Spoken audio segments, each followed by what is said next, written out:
ಪ್ರಧಾನಿ ಜೊತೆಗೆ ಮುಖ್ಯಮಂತ್ರಿಗಳ ಸಭೆ ಇದೆ. ಕರ್ನಾಟಕದ ಮುಖ್ಯಮಂತ್ರಿ ಬಸವರಾಜ ಬೊಮ್ಮಾಯಿ ಕೂಡ ಈ ಸಭೆಯಲ್ಲಿ ಭಾಗಿಯಾಗ್ತಾರೆ. ಸಭೆಯಲ್ಲಿ ಭಾಗಿಯಾಗುವಂತಹ ಮುಖ್ಯಮಂತ್ರಿ ಬಸವರಾಜ ಬೊಮ್ಮಾಯಿ ಪ್ರಧಾನಮಂತ್ರಿಗಳಿಗೆ ಏನ್ ರಿಪೋರ್ಟ್ ಕೊಡ್ತಾರೆ? ಹಾಗಿದ್ರೆ ರಾಜ್ಯ ಸರ್ಕಾರಕ್ಕೆ ತಜ್ಞರು ಕೊಟ್ಟಿರುವಂತಹ ರಿಪೋರ್ಟ್ ಹೇಗಿದೆ?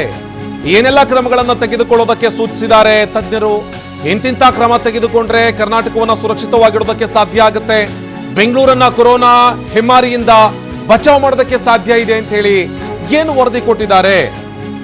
ಹೀಗಾಗಿ ಇವತ್ತು ಸರ್ಕಾರ ಏನು ವರದಿ ಪಡ್ಕೊಂಡಿದೆ, ಆ ವರದಿಯ ಆಧಾರದಲ್ಲಿ ಪ್ರಧಾನಿಗಳ ಮುಂದೆ ಏನೆಲ್ಲ ಮಂಡಿಸ್ತಾ ಹೋಗುತ್ತೆ ಅನ್ನೋದನ್ನ ನೋಡ್ತಾ ಹೋದ್ರೆ ಈಗಾಗಲೇ ತಜ್ಞರು ಸರ್ಕಾರಕ್ಕೆ ಕೊಟ್ಟಿರೋ ಸಲಹೆಯ ಮೊದಲ ಭಾಗವೇ ಮಾಸ್ಕ್ ಅನ್ನ ಕಡ್ಡಾಯಗೊಳಿಸಿ ಜೊತೆಗೆ ಸಾಮಾಜಿಕ ಅಂತರವನ್ನ ಕಾಪಾಡಿಕೊಳ್ಳುವಂತ ನಿಟ್ಟಿನಲ್ಲಿ ನೀವು ನಿರ್ಧಾರವನ್ನ ತೆಗೆದುಕೊಳ್ಳಬೇಕು ಅಂತ ಹೇಳಿ ಈಗಾಗಲೇ ಖಡಕ್ ಆಗಿ ಸೂಚನೆ ಕೊಟ್ಟಿದೆ. ಸೂಚನೆಯ ಬೆನ್ನಲ್ಲೇ ರಾಜ್ಯ ಸರ್ಕಾರ ಕೂಡ ಆದೇಶವನ್ನ ಹೊರಡಿಸಿ ಈಗಾಗಲೇ ಅದನ್ನು ಇಂಪ್ಲಿಮೆಂಟ್ ಮಾಡುವಂತ ನಿಟ್ಟಿನಲ್ಲೂ ಕೂಡ ಮುಂದಾಗ್ತಾ ಇದೆ. ಇದನ್ನು ಹೊರತುಪಡಿಸಿ ಇತ್ತ ತಜ್ಞರು ಸರ್ಕಾರಕ್ಕೆ ಕೊಟ್ಟಿರುವಂತಹ ಸಲಹೆ ಏನು ಅಂತೇಳಿ ಗಮನಿಸ್ತಾ ಹೋದ್ರೆ, ಒಂದೊಮ್ಮೆ ಏನಾದರೂ ಕೊರೋನಾ ಸೋಂಕಿನ ಸಂಖ್ಯೆ ದಿನದಿಂದ ದಿನಕ್ಕೆ ಜಾಸ್ತಿ ಆಗ್ತಾ ಹೋದ್ರೆ 1,000 ಗಡಿ 5,000 ಗಡಿ ದಾಟಿದರೆ ಸರ್ಕಾರದ ಆಕ್ಷನ್ ಪ್ಲಾನ್ ಹೇಗಿರಬೇಕು, ಅಥವಾ ಸರ್ಕಾರ ಯಾವ ರೀತಿಯಾಗಿ ಕೊರೋನಾವನ್ನ ಕಟ್ಟಿ ಹಾಕಬೇಕು ಅನ್ನುವಂಥ ನಿಟ್ಟಿನಲ್ಲೂ ಕೂಡ ಸರ್ಕಾರಕ್ಕೆ ತಜ್ಞರು ಒಂದಷ್ಟು ಶಿಫಾರಸುಗಳನ್ನು ಮಾಡಿದ್ದಾರೆ. ಹಾಗಿದ್ರೆ ಒಂದೊಮ್ಮೆ ಏನಾದರೂ ಕೊರೋನಾ ಸೋಂಕಿನ ಸಂಖ್ಯೆ 5,000 ಗಡಿ ದಾಟಿದ್ರೆ ಸರ್ಕಾರ ಯಾವ ರೀತಿಯಾಗಿ ಅದನ್ನು ಕಂಟ್ರೋಲ್ ಮಾಡಬೇಕು ಅನ್ನೋ ಬಗ್ಗೆಯೂ ಕೂಡ ಒಂದಷ್ಟು ವರದಿಯನ್ನ ಶಿಫಾರಸುಗಳನ್ನ ಈಗಾಗಲೇ ತಜ್ಞರು ಸರ್ಕಾರಕ್ಕೆ ಕೊಟ್ಟಿದ್ದಾರೆ. ಹಾಗಿದ್ರೆ ಇವತ್ತು ಪ್ರಧಾನಮಂತ್ರಿಗಳ ಸಭೆಯಲ್ಲಿ ರಾಜ್ಯ ಸರ್ಕಾರ ಮಂಡಿಸುವಂತಹ ವರದಿ, ಆ ವರದಿನಲ್ಲಿ ತಜ್ಞರು ಉಲ್ಲೇಖ ಮಾಡಿರುವಂತಹ ಕೆಲವೊಂದಷ್ಟು ಅಂಶಗಳು ಏನಿದೆ ಅನ್ನೋದರ ಬಗ್ಗೆ ಒಂದು ರಿಪೋರ್ಟ್ ಇದೆ, ನೋಡೋಣ ಬನ್ನಿ. 4ನೇ ಅಲೆ ತಡೆಯಲು ಆಕ್ಷನ್ ಪ್ಲಾನ್.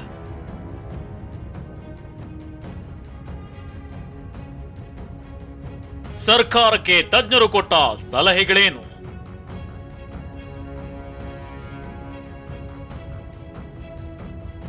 ಇವತ್ತು ಪಿಎಂ ಮೋದಿ ಎಲ್ಲಾ ರಾಜ್ಯಗಳ ಸಿಎಂಗಳ ಜೊತೆ ವರ್ಚುವಲ್ ಮೀಟಿಂಗ್ ನಡೆಸುತ್ತಿದ್ದಾರೆ. ಕೊರೋನಾ 4ನೇ ಅಲೆ ಕುರಿತಂತೆ ಮಹತ್ವದ ಮಾಹಿತಿಯನ್ನ ಕಲೆ ಹಾಕಲಿದ್ದಾರೆ. ಇದು ಜಸ್ಟ್ ಸಭೆಯಲ್ಲ, ಕ್ರೂರಿ ಕೊರೋನಾ ಕಟ್ಟಿ ಹಾಕುವ ತಂತ್ರಗಾರಿಕೆ. ಹೆಮ್ಮಾರಿ ಕಟ್ಟಿ ಹಾಕೋಕೆ ರಾಜ್ಯಗಳಲ್ಲಿ ಹೇಗೆಲ್ಲ ಸಿದ್ಧತೆಯನ್ನ ಮಾಡಿಕೊಳ್ಳಲಾಗಿದೆ ಅನ್ನೋ ಬಗ್ಗೆ ಪಿಎಂ ಮುಂದೆ ಎಲ್ಲಾ ಸಿಎಂಗಳು ಮಾಹಿತಿಯನ್ನ ನೀಡಲಿದ್ದಾರೆ. ಅದೇ ರೀತಿ ಸಿಎಂ ಬೊಮ್ಮಾಯಿ ಹಾಗೂ ರಾಜ್ಯದ ತಾಂತ್ರಿಕ ಸಲಹಾ ಸಮಿತಿ ತಂಡ ಕೂಡ ತಮ್ಮದೇ ಆದ ಡೀಟೇಲ್ಡ್ ರಿಪೋರ್ಟ್ ಅನ್ನ ರೆಡಿ ಮಾಡಿಕೊಂಡಿದೆ.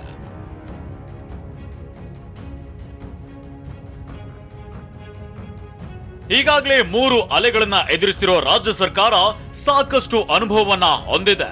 ಅದೇ ಆಧಾರದ ಮೇಲೆ ತಜ್ಞರು ಸಿಎಂಗೆ ಕೆಲ ಮಾಹಿತಿ, ಸಲಹೆ, ಸೂಚನೆಗಳನ್ನ ಕೊಟ್ಟಿದ್ದಾರೆ. ಅದೇ ಮಾಹಿತಿಯನ್ನೇ ಸಿಎಂ ಇಂದು ಪಿಎಂ ಎದುರು ಮಂಡನೆಯನ್ನ ಮಾಡಲಿದ್ದಾರೆ. ಹಾಗಾದ್ರೆ ತಾಂತ್ರಿಕ ಸಲಹಾ ಸಮಿತಿ ಕೊಟ್ಟಿರೋ ಆ ಸಲಹೆಗಳಾದ್ರೂ ಏನು ಅನ್ನೋದನ್ನ ತೋರಿಸ್ತೀವಿ ನೋಡಿ. ಸಮಯಕ್ಕೆ ತಕ್ಕಂತೆ ರೂಲ್ಸ್, ಸದ್ಯಕ್ಕೆ ಮಾಸ್ಕ್ ಕಡ್ಡಾಯ.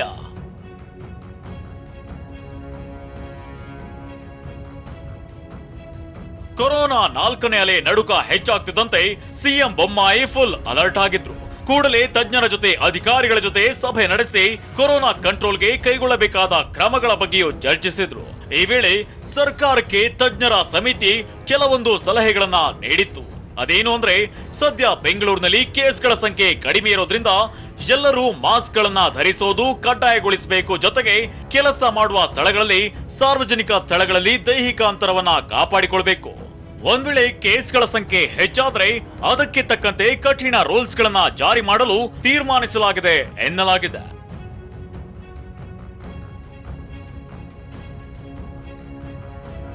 ಇನ್ನು ಸಿಎಂ ಬೊಮ್ಮಾಯಿ ಪಿಎಂ ಮೋದಿ ಮುಂದೆ ಯಾವೆಲ್ಲ ಮಾಹಿತಿಗಳನ್ನ ನೀಡೋ ಸಾಧ್ಯತೆ ಇದೆ ಅನ್ನೋದನ್ನ ನೋಡೋಣ ಬನ್ನಿ.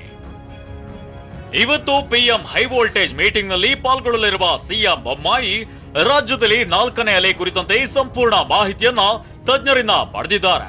ಪೂರ್ವ ಸಿದ್ಧತೆ ಹಾಗೂ ಪಾಸಿಟಿವಿಟಿ ರೇಟ್ಗಳ ಬಗ್ಗೆ ಪಿಎಂಗೆ ವರದಿಯನ್ನ ನೀಡಲಿದ್ದಾರೆ. ಬೆಂಗಳೂರಿನಲ್ಲಿ ಸದ್ಯ 3,000 ಟೆಸ್ಟಿಂಗ್ ಮಾಡ್ತಿದ್ದು, ಈ ಪೈಕಿ 60ರಿಂದ 80 ಜನ ಸೋಂಕಿತರು ಪತ್ತೆ ಆಗ್ತಿದ್ದಾರೆ. ಆದ್ರೆ ಆಸ್ಪತ್ರೆಗೆ ದಾಖಲಾಗುವವರ ಸಂಖ್ಯೆ ಕಡಿಮೆ ಇದೆ.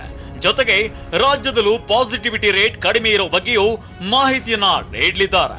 ಇದರ ಜೊತೆಗೆ ಕರುನಾಡಿನಲ್ಲಿ ಮಾಸ್ಕ್ ಕಡ್ಡಾಯಗೊಳಿಸಿದ ಬಗ್ಗೆಯೂ ಮಾಹಿತಿಯನ್ನ ಹಂಚಿಕೊಳ್ಳಲಿದ್ದಾರೆ. ಅಷ್ಟೇ ಅಲ್ಲ, ಆಸ್ಪತ್ರೆಗಳ ಸಿದ್ಧತೆ ಹಾಗೂ ಬೆಡ್ಗಳ ವ್ಯವಸ್ಥೆ ಬಗ್ಗೆಯೂ ವರದಿ ನೀಡೋ ಸಾಧ್ಯತೆ ಇದೆ. ಜೊತೆಗೆ ಸದ್ಯಕ್ಕೆ ರಾಜ್ಯದಲ್ಲಿ ಕೊರೋನಾ ಕೇಸ್ ಹೆಚ್ಚಾಗಿ ಬರ್ತಾ ಇಲ್ಲ. ಆದ್ರೂ ಮುಂಜಾಗ್ರತಾ ಕ್ರಮವಾಗಿ ಮಾಸ್ಕ್ ಕಡ್ಡಾಯ ಮಾಡಿರೋದು, ಅಂತರ ಪಾಲನೆ ಕಡ್ಡಾಯ ಮಾಡಿರುವುದನ್ನ ಸಭೆಯಲ್ಲಿ ಹೇಳಲಿದ್ದಾರೆ. ಹಾಗೆಯೇ ಬೆಂಗಳೂರಿನಲ್ಲಿ ಹೆಚ್ಚು ಕೇಸ್ ಬರ್ತಿದ್ದು ಕಠಿಣ ರೂಲ್ಸ್ ಅಗತ್ಯತೆಯ ಬಗ್ಗೆಯೂ ಚರ್ಚಿಸಲಿದ್ದಾರೆ. ಒಂದ್ ವೇಳೆ 5,000 ಕೇಸ್ ಬಂದ್ರೆ ಏನ್ ಮಾಡ್ಬೇಕು, ಬೆಂಗಳೂರಿನಲ್ಲಿ ನಿರ್ಬಂಧ ವಿಧಿಸಬೇಕಾ ಅನ್ನೋ ಬಗ್ಗೆ ಚರ್ಚಿಸೋ ಸಾಧ್ಯತೆ ಇದೆ.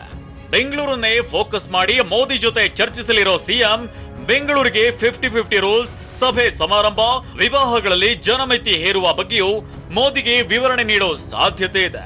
ಅಂತಿಮವಾಗಿ ನೈಟ್ ಕರ್ಫ್ಯೂ ಬೇಲಿ ಹಾಕೋ ಬಗ್ಗೆಯೂ ವಿಷಯ ಪ್ರಸ್ತಾಪವಾಗುವ ಸಾಧ್ಯತೆ ಇದೆ. ಕರುನಾಡಲ್ಲಿ ಏರುತ್ತಿದೆ ಕೊರೋನಾ ಮೀಟರ್.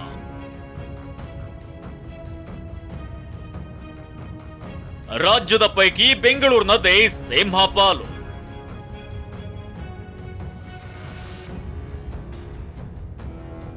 ಹೌದು, ಸದ್ಯ ಇಲ್ಲದಂತೆ ಬೆಂಗಳೂರು ಸೇರಿದಂತೆ ರಾಜ್ಯದಲ್ಲಿ ಕೊರೋನಾ ಬಾಂಬ್ ಸ್ಫೋಟಗೊಳ್ತಿದೆ.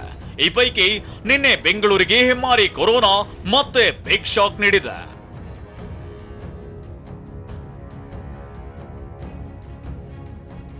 ಕಳೆದೊಂದು ವಾರದಿಂದ ಕೊರೋನಾ ಕೇಸ್ಗಳ ಸಂಖ್ಯೆ ತಣ್ಣಗೆ ಏರಿಕೆ ಆಗ್ತಲೇ ಇದೆ. ಈ ಪೈಕಿ ನಿನ್ನೆಯ ಪಾಸಿಟಿವ್ ಕೇಸ್ಗಳ ಸಂಖ್ಯೆ ಎಷ್ಟು ಅಂತ ನೋಡಿದ್ರೆ ರಾಜ್ಯದಲ್ಲಿ 85 ಸೋಂಕಿತರು ಪತ್ತೆಯಾಗಿದ್ರೆ ಈ ಪೈಕಿ ಬೆಂಗಳೂರಿನದೇ ಸಿಂಹಪಾಲಿದೆ. ರಾಜಧಾನಿಯಲ್ಲಿ 82 ಕೊರೋನಾ ಸೋಂಕಿತರು ಪತ್ತೆಯಾಗಿದ್ದು ರಾಜಧಾನಿ ಬೆಂಗಳೂರಿಗೆ ದಿಗಿಲು ಹುಟ್ಟಿಸಿದೆ.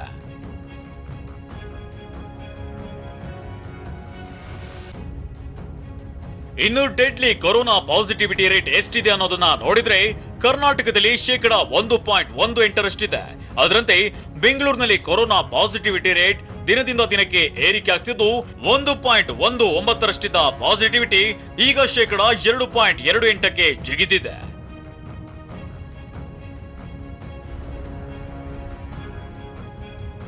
ಒಟ್ನಲ್ಲಿ ಬೆಂಗಳೂರಿನಲ್ಲಿ ಪಾಸಿಟಿವಿಟಿ ರೇಟ್ ಕಡಿಮೆ ಇರೋ ಕಾರಣಕ್ಕೆ ಕರ್ನಾಟಕಕ್ಕೆ ಪ್ರಧಾನಿ ಮೋದಿ ಅಷ್ಟೊಂದು ಒತ್ತಡ ಹಾಕುವ ಸಾಧ್ಯತೆ ಕಡಿಮೆ ಇದೆ. ಸೋಂಕಿತರ ಸಂಖ್ಯೆ ಏರಿಕೆ ಆದ್ರೆ ಏನ್ ಮಾಡಬೇಕು, ಮತ್ತೇನು ಸಿದ್ಧತೆ ಮಾಡಿಕೊಳ್ಬೇಕು ಅನ್ನೋ ಬಗ್ಗೆ ಸೂಚನೆ ನೀಡೋ ಸಾಧ್ಯತೆ ಇದೆ. ನಂತರ ಸಿಎಂ ಬೊಮ್ಮಾಯಿ ಅಧಿಕಾರಿಗಳ ಜೊತೆ ಚರ್ಚೆ ನಡೆಸಿ ಅಂತಿಮ ನಿರ್ಧಾರವನ್ನ ಪ್ರಕಟಿಸಲಿದ್ದಾರೆ. ಮುತ್ತಪ್ಪ ಲಮಾಣಿ, TV9 ಬೆಂಗಳೂರು.